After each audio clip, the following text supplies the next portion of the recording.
Ang mga panuto ay mga hakbang o gabay sa pamamaraan kung paano gagawin ang isang bagay. Ang unang panuto ay painitin ang mantika. Anong ibig sabihin ng painitin? Tama! Gawing mainit ang isang bagay. Ang pangalawang panuto ay igisa ang bawang, sibuyas at luya. Alam niyo ba ang kahulugan ng salitang igisa? Ang kahulugan ng igisa ay iluto o pagulungin sa mainit na mantika. Ang susunod na panuto ay idagdag ang manok. Idagdag ang malagkit na bigas. Gumagamit din ito ng salitang idagdag.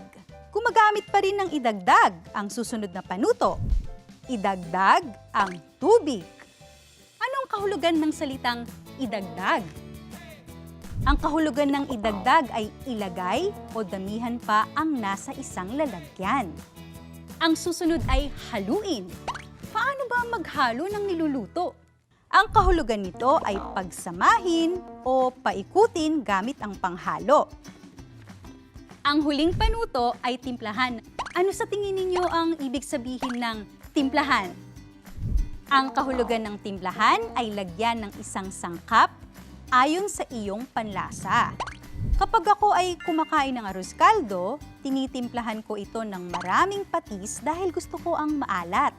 O kaya ay timplahan ng asukal ang kape ayon sa gusto mong tamis. Basta laging tatandaan, hindi lang sa pagluluto dapat sumusunod sa panuto. Dapat sumusunod sa panuto anuman ang ating ginagawa para hindi tayo nagkakamali.